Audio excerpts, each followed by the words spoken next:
नमस्कार दोस्तों, बातचीत के एक और एपिसोड में आपका स्वागत है।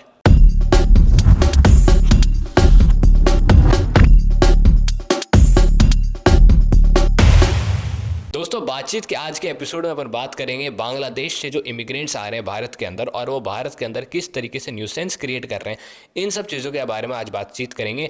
और कई सारे केसेस भी देखने को मिल रहे हैं भारत के अंदर, काफ़ी परेशानियां हो सकता है आने वाले समय में पर देखने को मिले। आप क्या कुछ सोचते हैं इसके बारे में, थोड़ा बताइए। परेशानी से बात याद आई सैफ अली खान। क्या? हाँ, जो सैफ अली खान थे, उनके घर में जो व्यक्ति घुसे और उन्होंने चोरी का प्रयास करा, उसके बाद सैफ अली खान को 6 बार चाकू मार के गए। उनको पुलिस ने, मुंबई की पुलिस ने पकड़ा तो पता चला कि वो एक बांग्लादेशी है, उनके पास कोई भी आइडेंटिटी नहीं है बांग्लादेश की, वो इंडिया के हैं नहीं, और वो इलीगल तरीके से बांग्लादेश के अंदर घुसे थे, वो इंडिया के अंदर घुसे थे बांग्लादेश की तरफ से। तो आप देख रहे हैं किस तरीके से अब बॉम्बे भी सुरक्षित नहीं है। मतलब पहले ये जो घटनाएं हैं, ऐसी चीज़ें देखी जाती थी नॉर्थ ईस्ट के अंदर। ये शुरुआत होती नॉर्थ ईस्ट से। भाई बांग्लादेश से हमारी सबसे ज़्यादा बॉर्डर, एक तो हमारी सबसे ज़्यादा लंबी बॉर्डर ही बांग्लादेश से है। दूसरा जो नॉर्थ ईस्टर्न स्टेट्स है और इवन पश्चिम बंगाल, ये दो जो जितने भी 7-8 स्टेट्स मिलते हैं, इनको बहुत ज़्यादा प्रॉब्लम होती है बांग्लादेशी इलीगल इमिग्रेंट से, क्योंकि यहाँ पर ये लोग घुस जाते हैं। घुस के यहाँ पर एक तो नॉर्थ ईस्ट के लिए ट्राइबल वो पॉपुलेशन बहुत ज़्यादा है, तो वो जो ट्राइब का जो कल्चर है उसको ये हैम्पर करने की कोशिश करते हैं। वहाँ पर ये अलग अलग अपना जो गंद फैलाते हैं वो कोशिश करते हैं। बांग्लादेश के अंदर तो हम, वो बंगाल के अंदर हम देख ही रहे हैं किस तरीके से ये बहुत बड़ी एक तादाद बन चुकी है, कॉलोनी की कॉलोनी बच चुकी है। दिल्ली के अंदर भी हम देख रहे हैं किस तरीके से बांग्लादेशी मुसलमान बच चुके हैं।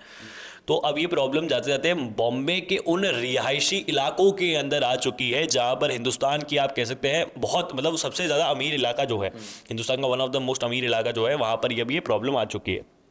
और अब ये मैं कह रहा हूँ, इसको एक बहुत ही सीरियस नोट पे लिया भी जाएगा, क्योंकि जिस तरीके से वो लोगों ने ये चीज़ को देखी कि भाई बाकी वहाँ पर जो सैफ अली खान के साथ हुआ, ये सब चीज़ें तो हो ही गई, लेकिन अगर हम बांग्लादेश के साथ हमारी सिचुएशन भी देखें तो वो भी कोई अच्छी थोड़ी है। नहीं है, बिल्कुल वो भी ख़राब ही होती जा रही है। जैसे अभी आप देखेंगे कि बांग्लादेश और इंडिया के जो फार्मर्स हैं उनके बीच में लड़ाई हो गई।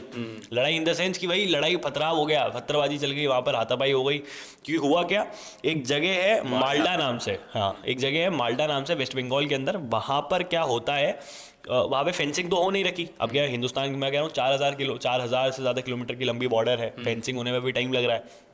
तो वहाँ पर फेंसिंग हो नहीं रखी माल्डा के अंदर। बांग्लादेशी फार्मर्स घुसते हैं हिंदुस्तानी फार्मर्स के क्रॉप के अंदर, उनके फार्म के अंदर जाते हैं, वहाँ से उनकी क्रॉप चोरी करना शुरू कर देते हैं। मतलब चोर भी हैं ये लोग। और उसके साथ साथ वहाँ से ये लोग उठाते हैं। अब हिंदुस्तानी भाई किसान है, किसान आदमी को गुस्सा है, भाई मेरी खेती उठा रहा है, उन्होंने मारपीट करना, ऑब्वियसली रिटेलिएशन ही तो है, कोई सामने से हम थोड़ी गए, रिटेलिएट करना शुरू कर दिया, ये बदतमीजी करना शुरू कर देते हैं बांग्लादेशी। तो इनको, और बांग्लादेश की गवर्नमेंट ना ही बांग्लादेश बॉर्डर गार्ड जो है, बीबीजी जो भी इनको कहते हैं, ये लोग भी नहीं चाहते हैं कि भाई फेंसिंग हो।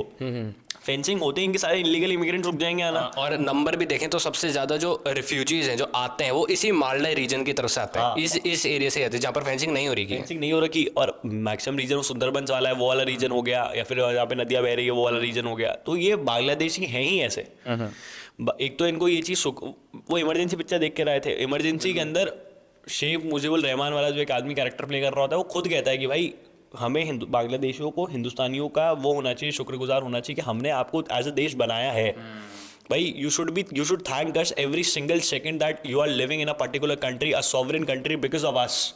अगर हम ही नहीं होते, हमारी देश की आर्मी नहीं होती, हमारे देश के जवान नहीं होते, वीर जवान नहीं होते जिनमें ये कैपेबिलिटी होती है कि भाई इतने लाखों की संख्या में पाकिस्तानी सोल्जर्स को सरेंडर करवा देना और ये सब चीज़ें, तो बांग्लादेश का भी बनता क्या देश। हाँ, उस मूवी के अंदर एक सीन था जो मैं दर्शकों को बताना चाहता हूँ कि उस मूवी के अंदर एक बच्ची होती है, वो कहती है शेख मुजीबुर रहमान को कि मेरी माँ मर चुकी है, मैं अपनी माँ किसको कहूँ। तो शेख मुजीबुर रहमान कहते हैं कि भारत माता जो हम, जिसने अपन को जन्म दिया है, वही अपनी आज से माता है। ये सब कहा था, और वो आज इस माता की कितनी इज्जत कर रहे हैं, ये सब इन घटनाओं से देखने को मिल रहा है। बिल्कुल भाई, ये जो एक शॉर्ट टर्म मजे ले रहे हैं ना ये लोग, जितने भी आतंकवादी गुट हैं या फिर जितनी भी जो बाहर की ताकतें हैं जो इनको पैसा दे रही है, इनको मजा आ रहा है। भाई मैं कह रहा हूँ ना, to become a superpower we need our neighbors to be good, we need our neighbors to be in economic growth। भाई जब शेख हसीना थी तो बांग्लादेश इकोनॉमिक ग्रोथ पे चल रहा था, बांग्लादेश से कोई प्रॉब्लम नहीं आ रही थी, नहीं थी। पहले पाकिस्तान से प्रॉब्लम आती थी कि वहाँ पे कुछ है ही नहीं, बेड़ा गर्क है उस देश का, कुछ नहीं होने वाला वहाँ पर। और same as goes with Bangladesh कि भाई अब वहाँ पर भी कुछ नहीं होने वाला। और आप देखेंगे कि अब भाई पहले इधर से प्रॉब्लम थी, अब इधर से ही प्रॉब्लम है, इधर से तो प्रॉब्लम हमेशा से थी, अब नीचे भी वो एक अलग है, उसको संभाला हमने, फिर अब वो भी अब चालू ना हो जाए तो उधर भी अब चाइना वापस से घुस रहा है, $3.7 बिलियन की वो जो चीज़ें चल रही हैं, डील उनकी हो गई सही। तो आप देख रहे हैं हिंदुस्तान को चारों तरफ से घेरने की कोशिश करी जा रही है। हम खुद, एक तो है कि भाई चारों तरफ से दुश्मन बढ़ते ही जा रहे हैं। एक है हमारे देश के अंदर भी दुश्मन है और फिर हम सुपर पावर ही बनना चाहते हैं। दूसरी तरफ अगर अपन बांग्लादेश के अंदर शिकायत करें तो शिकायत करें किसको इस चीज़ की, वहाँ पर तो अब सरकार ही नहीं रही है। वहाँ पे जो सरकार है उसके लिए ऐसा कहा जाता है कि अब जो मोहम्मद यूनुस है वो केयरटेकर प्राइम मिनिस्टर है, और जब दूसरा अब चुनाव होगा, फ्रेश इलेक्शंस होंगे, वो होंगे 2026 के अंदर।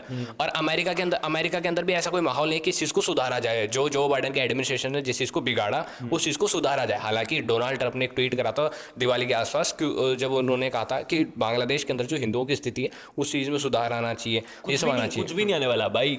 मैं फिर कह रहा हूँ, अगर वीडियो कंक्लूड भी करो, अगर हमें सुपर पावर बनना है, we need our neighbours to be stable and we क्योंकि इकोनॉमिक ग्रोथ हो, वो स्टेबलाइज रहें, वहाँ पर ये सिविल वॉर जैसी सिचुएशंस ना रहे। क्योंकि मोहम्मद यूनुस का खुद नहीं पता भाई, एक तो कितने साल वो आदमी जिएगा, कितने साल वो इंटरिम गवर्नमेंट रहेगी नहीं रहेगी, और बोल रहे 2026 में इलेक्शन करवाएंगे। भाई मतलब इतने लंबे टाइम पीरियड तक एक डेमोक्रेटिक कंट्री में कोई इलेक्शन ही नहीं हो रहे।